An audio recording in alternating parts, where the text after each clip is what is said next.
wherever we are, all of us, everything we love, those close to us, our pets, our things, and we're all just doing the best that we can. Looking forward to the places we'll see this week's episode of whatever show, and for Starbucks to finally drop this year's pumpkin drinks.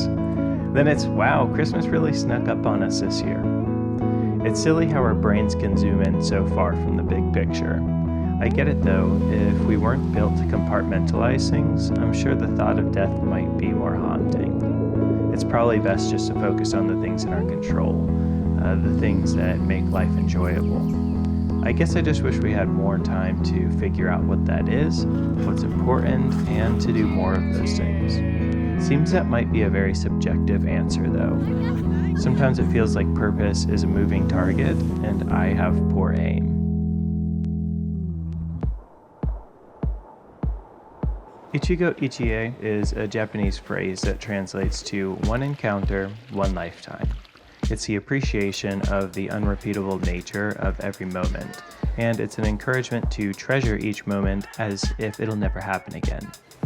Well, that's one thing we can do without having everything figured out. This sentiment is why I try and fill my life whenever possible. It's like trying to catch a momentary feeling and trap it in a bottle, or camera. It's giving myself the chance to relive the important moments, the small, quiet day-to-day things, and to see myself grow. I like that feeling of zooming into moments, noticing the happening and passing of random things throughout the day. It doesn't feel as zen as Ichigo Ichie sounds though.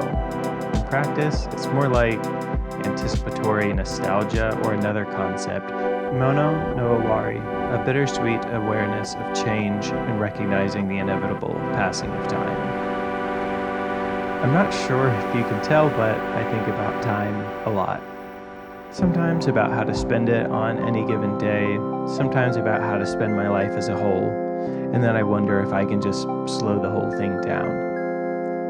I've gotten used to the idea of getting older, but don't really love the idea of my time here coming to a finite end. There's so many things that I still want to try and experience, and honestly, I really just enjoy most days with my wife and dogs.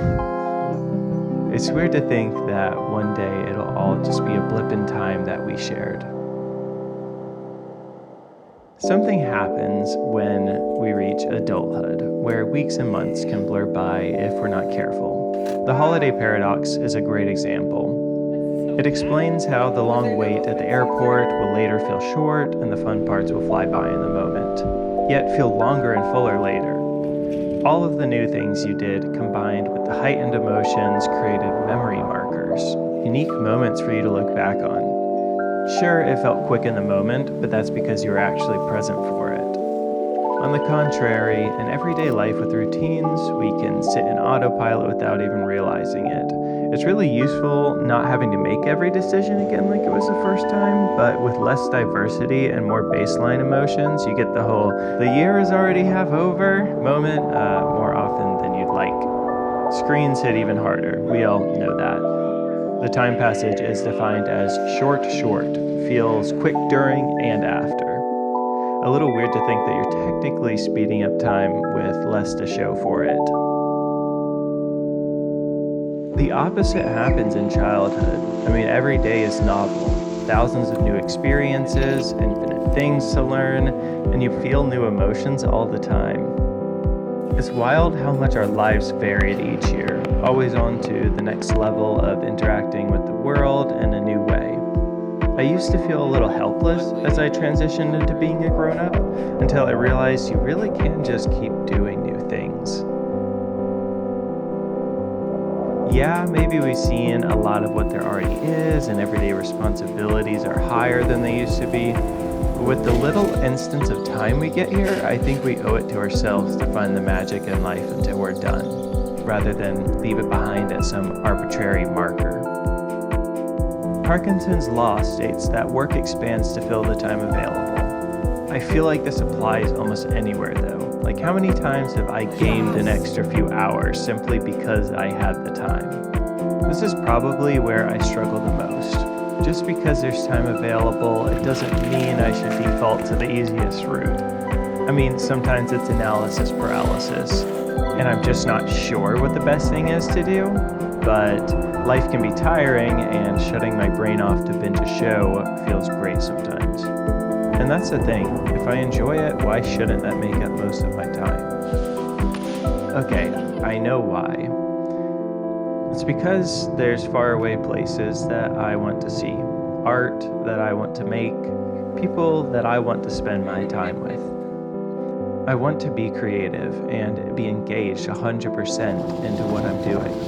There's this gut feeling I have when what I'm doing is what I should be doing. No fancy conclusion or reasons, just a feeling.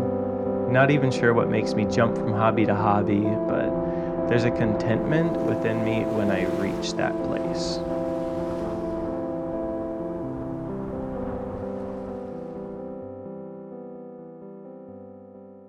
You've heard it and said it 1,000 times, and so have I. And a lot of times it's completely true. Lately, though, I've tried to separate time versus priority.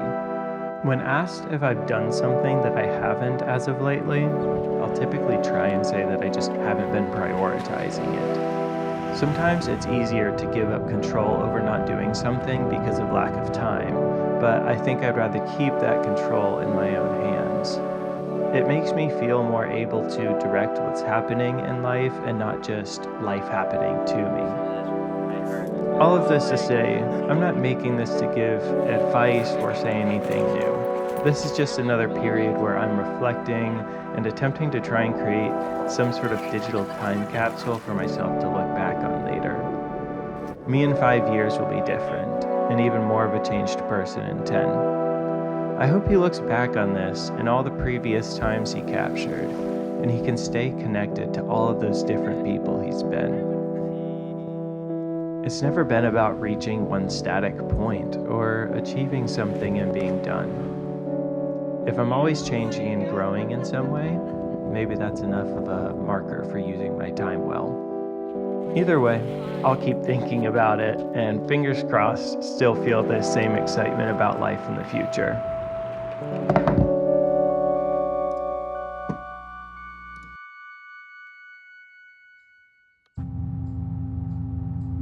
To our son, Finn. I'm about to turn 30 as you enter the world, and I'm sure we'll talk a lot, but if there's two things you should know before you're here, it's that while I may seem a little all over the place, loving your mom is my most fulfilling purpose I have here by far.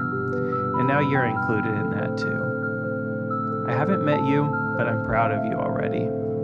Soon you'll be with the rest of us trying to figure things out too. It's not easy, but being alive is a really cool thing.